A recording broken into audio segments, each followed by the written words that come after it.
left side is the center of the family life, the Graha Lakshmi, the goddess of the family, the household. You see. A person who runs after money too much forgets his family. He has no time for his family. The husband and wife may meet somewhere on the airport or may just wave at each other sometimes, you see, crossing each other. Or the children suffer the most. And in that case, the women also then take up with the men. They compete, what's wrong? They start copying men. And in doing so, when they compete with each other, then what happens? That this family life gets disturbed. The woman of the household is dissatisfied, her ego is not satisfied. In olden times, the man used to go in the jungle and get all the wood cut, bring it home and give it to the wife, and wife used to cook. There was no problem because there was barter system. He could see her working in the household. Now the husband earns the money and the woman spends. I mean, that also requires some work, isn't it, to spend the money. But to man it looks like that I am the earning member and she is the spender. So she says, all right, I will also earn. But in this, too much of competition like this between the two, what happens? The family suffers. The children suffer, and such a person will have problem with the wife will have problem with the husband, and you can always feel that center on this finger. If that finger is catching, that means there's something wrong with your family relationship, that you have to adjust yourself and he has to adjust. It's an important thing, because you are like the flowers which have to produce a fruit. That's what nature wants. Nature wants that you are there to produce the fruit that is your children.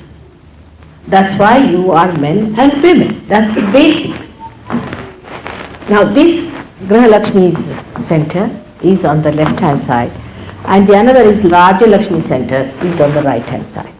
Now this center gives us the power to rule over people, and we become very, in extremes, you see, we can become very arrogant and we can become very, very sort of authoritative, and we might sort of end up with a funeral with 10,000 people behind us, all bought from market and put there behind you without any feeling. That's all, finished. If such a man finished, they say, oh, thank God he died. He was a horrible terror for us.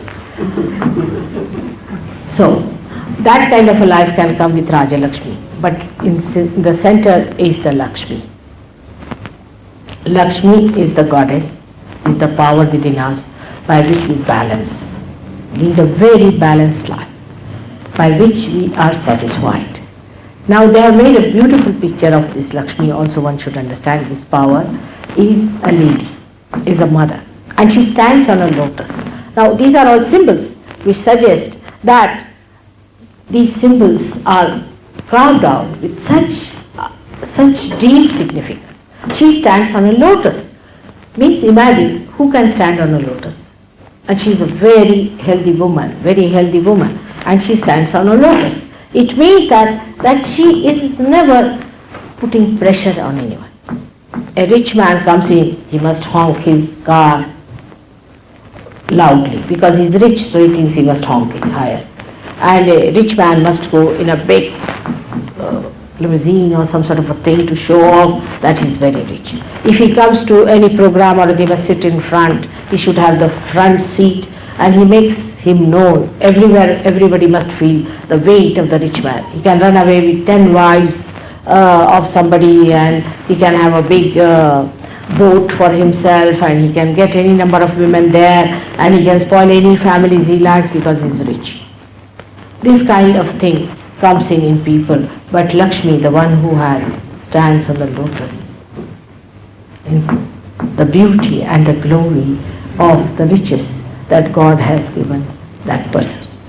Then it has got 2 red pink flowers in the hand that are lotus flowers again.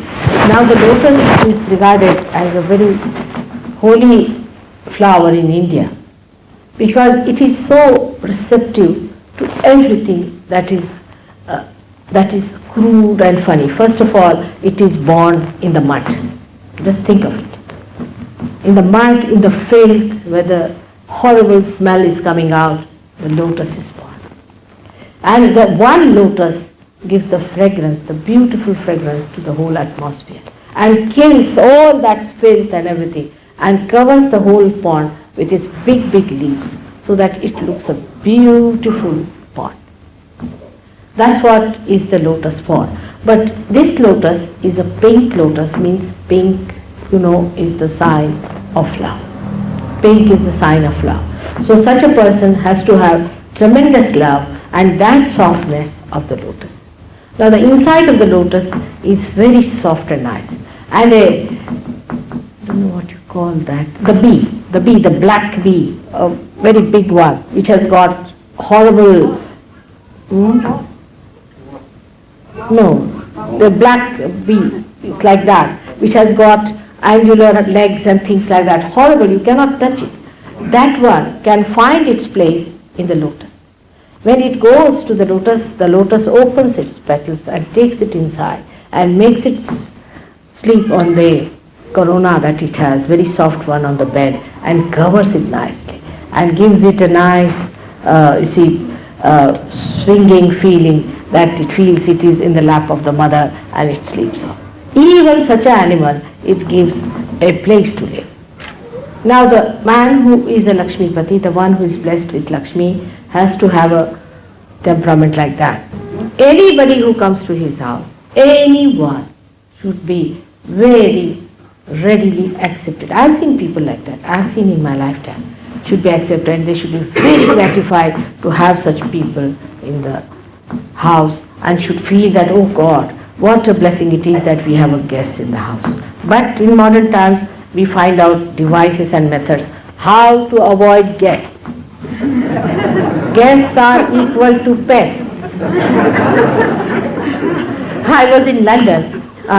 We were living on Surrey Hills, and we had bungalows, separate bungalows, quite good bungalows, I should say. There were 7 bungalows. And poor husbands were taken to task for mowing the lawns and everything, and the wife used to tell them, now come along, do it properly. And the polishing of the brass, whatever was there, and everything was done very well. But I didn't see even a rat enter those houses. Even a rat. I mean, leave alone human beings. Nothing entered those houses, only these 2 persons used to come out and go in.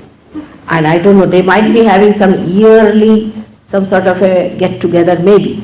But nobody would. While my house was naturally, I am like this, so it was open all the time. People would come in and go out and this and that, and I was just enjoying their company. And one day they asked me, what's the matter in your house? All the time people are coming and going. I used to wonder, what is it going on inside? I said, nothing, just they come, have tea and go. That's all, just some talk together, some rapport of love. But what is this, all the doors are closed? That way I must say, Sydney people are very open-hearted. And they like to be together. There is a togetherness in them. But with all this, if you cannot have togetherness to enjoy your wealth with others, then what's the use of all the wealth? If you have wealth, you go for horse racing. That's also your own enjoyment. If you have wealth, you will do something else which is so individualistic. You cannot enjoy your wealth unless and until you share it. As I told you the other day, that I am a capitalist in the sense I have all the powers within myself. But I cannot live without sharing it, so I am the greatest communist because I just cannot enjoy it. That's why I have to come all the way to Australia. And today my husband was so insistent that I should come back. No? I said, no, I have to meet all the Australians, stay, and then I'll come. So unless and until you share this love after realization, you do not enjoy. All isms drop out because you become combination of both extremes and you just start enjoying yourself.